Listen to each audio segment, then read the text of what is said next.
바른 길로 가는 신앙의 시간입니다. 하나님의 창조하심을 믿고 예수 그리스도를 영접하여 구원받은 사람들을 가리켜 그리스도인이라고 부릅니다.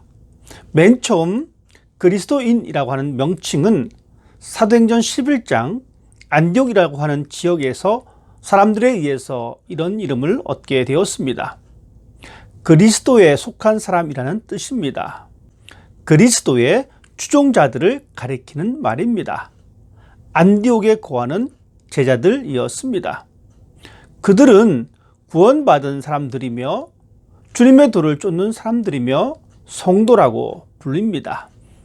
이런 사람들은 그리스도에게 모든 희망을 두고 그리스도만을 최종 목표로 하고 따르는 사람들입니다. 이 명칭은 유대인들과 구별하기 위해 사용되었으며 존경과 명예를 세워주는 명칭이 아니라 오히려 조롱과 야유의 의미로 사용되었습니다. 그리스도인이라고 한 명칭은 유대교의 한 종파가 아닌 예수 그리스도를 믿는 사람들이라는 정체성을 부여한 것이며 완전히 새로운 신앙으로 인정받게 되었다는 것입니다. 그리스도인의 다른 명칭은 바로 성도입니다. 성도는 신에게 바쳐진 존재라는 의미가 있습니다. 즉 성도는 하나님 앞에 바쳐진 존재라는 것입니다. 우리 모두는 예수 그리스도를 영접하고 우리 자신을 하나님께 드린 사람들이며 예수의 추종자들이라는 것을 인식하고 있어야 합니다. 그렇다면 우리 그리스도인, 즉 성도들에게 중요한 것이 무엇일까요? 바울은 빌립보서를 통하여 이렇게 말씀하고 있습니다. 그러므로 나의 사랑하는 자들아, 너희가 나 있을 때뿐 아니라 더욱 지금 나 없을 때에도 항상 복종하여 두렵고 떨림으로 너희 구원을 이루라. 우리들에게 중요한 것은 우리가 받은 구원을 잘 지키고 완성시키는 것입니다. 많은 사람들이 구원을 받았으나 도중에 실패해버리는 경우가 있습니다. 어떤 사람들은 양심을 버렸고 어떤 사람들은 믿음을 완전히 잃어버린 사람들이 있기 때문입니다. 제가 만난 사람 중에 무속인이 있었습니다. 이런저런 이야기를 하던 중에 자신이 과거에 교회에서 열심으로 봉사하며 많은 일을 감당했다고 고백하였습니다. 수년간 교회를 다니면서 믿음 생활을 하다가 중간에 믿음을 잃어버리고 우상을 숭배하는 일에 앞장서고 있었습니다. 성경의 말씀처럼 믿음에 관하여 파산한 사람입니다. 이런 신뢰가 어떤 특정한 사람에게만 해당되는 것이 아닙니다. 우리 모두 이런 위험에 언제나 노출되어 있습니다. 왜냐하면 우리가 살아가는 이 세상은 사단이 왕노릇하고 있으며 여전히 성도를 멸망시키려 하고 있기 때문입니다. 베드로 사도는 이렇게 경고하고 있습니다. 근신하라, 깨어라, 너희 대적 마귀가 우는 사자같이 두루 다니며 삼킬 자를 찾나니. 구원받은 우리는 구원받았다고 방심하고 그 자리에 서 있을 것이 아니라 구원이 완성되기까지 앞만 보고 달려나가야 합니다.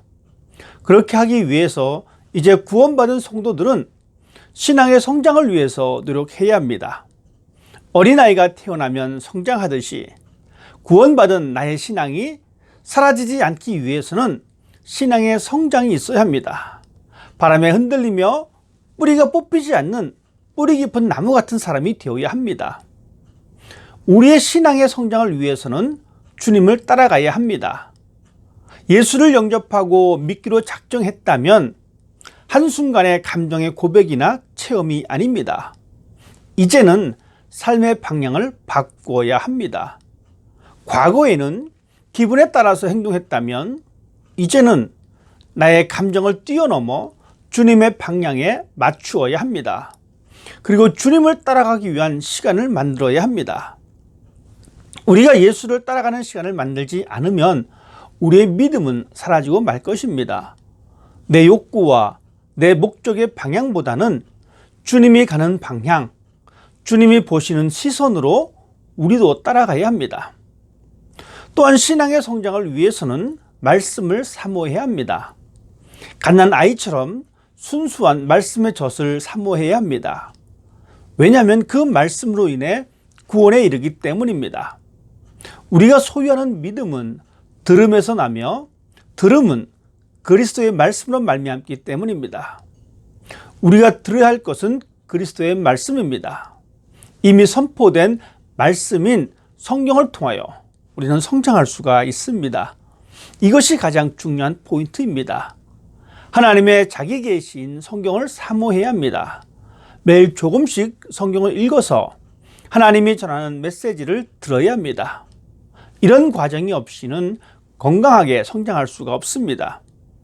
가끔 보면 안타까운 것을 발견할 때가 있습니다. 하나님의 선포된 성경 말씀을 읽는 것보다 다른 사람들의 간증에 더 관심을 두는 사람들이 있습니다. 하나님이 저 사람을 통해서 어떤 일을 하셨는지에 대한 관심이 더 많습니다. 물론 이것도 필요하지만 더 중요하게 생각할 것은 하나님이 나에게 어떻게 말씀하시는지에 관심이 있어야 합니다. 신앙은 타인의 체험을 나에게 가져오는 것이 아닙니다. 그것은 단지 참고용일 뿐입니다. 신앙은 하나님과 나만의 관계가 우선입니다. 그 우선의 경험은 말씀 읽기입니다. 그렇기 때문에 우리들은 하나님의 말씀을 사모하여 그 현장에, 그 상황으로 들어가는 것입니다. 이것이 바로 말씀을 읽는 시간이요, 현장입니다. 그 자리에서 먼저 하나님을 경험해야 합니다. 하나님의 말씀을 읽는 것에 집중하시길 바랍니다. 그리고 강단에서 선포되는 말씀을 사모하시기를 바랍니다. 그것이 우리가 성장하는 비결입니다.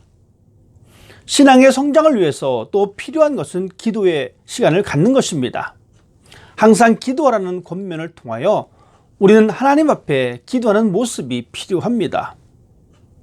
기도하면 우리는 쉽게 생각하기를 하나님 앞에서 내가 갖고자 하는 것을 요구하는 것으로 생각하기 쉽습니다. 물론 그런 의미가 없는 것은 아닙니다. 주님은 우리들에게 구할 것을 간구하라고 말씀하셨습니다. 그렇지만 우리는 기도의 모범을 주님께서 가르쳐 주신 기도에서 그 중심을 발견할 수가 있습니다. 기도를 가르쳐 주실 때에 처음 시작은 이렇습니다. 하늘에 계신 우리 아버지, 이름이 거룩히 여김을 받으시오며. 기도의 중요 관점은 하나님의 영광을 구하는 것이어야 합니다. 내가 원하는 것을 요구하는 것이 기도가 아닙니다. 내 계획에 하나님의 계획을 끌어다 놓는 것이 아닙니다. 내 목표를 위해서 하나님의 목표를 수정하기를 바라는 것이 아닙니다. 오히려 기도는 하나님의 계획에 내 계획을 수정하는 것이며 하나님의 목표에 내 목표를 포기하는 것입니다. 그래서 우리의 기도는 건강을 위한 기도, 부자가 되기 위한 기도, 권력과 명예를 누리는 기도보다는 하나님 앞에서 진실하게 살아갈 수 있도록, 세상의 정의가 세워질 수 있도록 그렇게 기도하는 것이 더 올바른 기도의 모습입니다. 이런 기도의 시간이 우리의 신앙을 성장시키는 비결입니다. 그리고 성도의 모임에 함께하는 것이 신앙의 성장에 도움이 됩니다. 초대교회의 부흥의 모습은 마음을 같이하여 성도들이 함께 모였음을 보여주고 있으며 히브리서 기자도 주님 오실 날이 가까울수록 더욱 모이는 것에 힘을 쓰라고 권면하고 있습니다. 이런 모든 모임은 바로 성도들의 모임입니다. 교회의 모임은 그 근본인 예수의 마음을 함께 공유하는 공간입니다.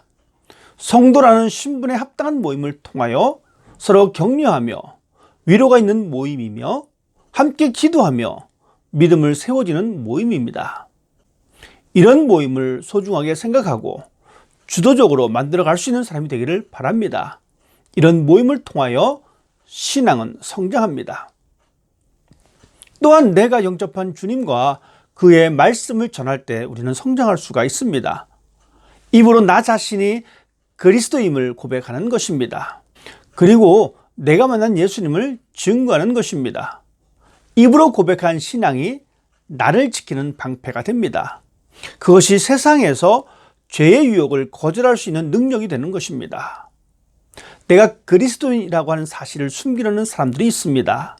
그 이유는 적당히 세상과 타협하면서 그렇게 살겠다라고 하는 의도가 있습니다.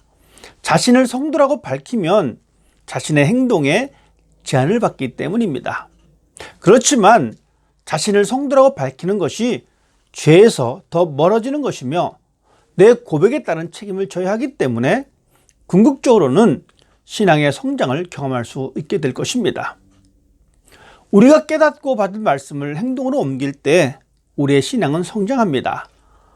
어린아이가 처음 걸음마를 시작할 때 잘 되지 않습니다. 그렇지만 자꾸 하다 보면 나중에는 잘 걷게 되고 뛰기도 합니다.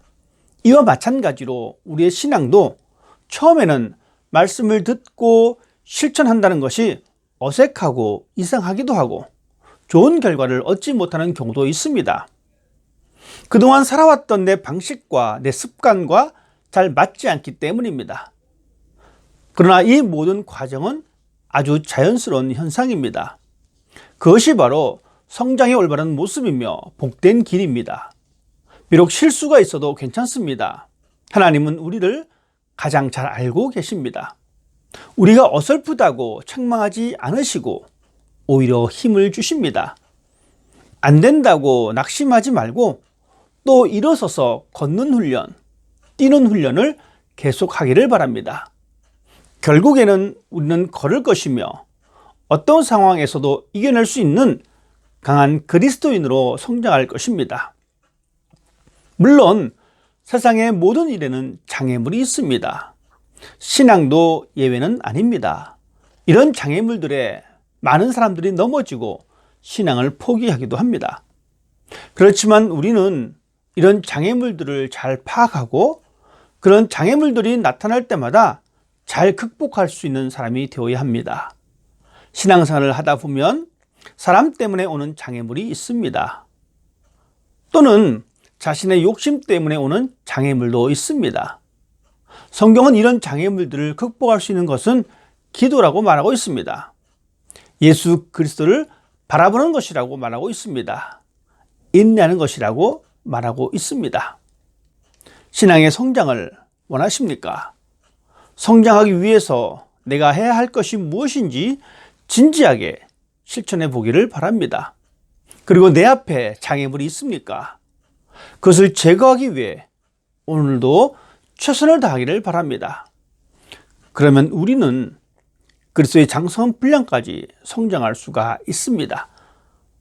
하나님 앞에서 성장한 귀한 모습을 통하여 하나님의 기쁨이 되는 여러분의 삶이 되시기를 주님의 이름으로 부탁드립니다.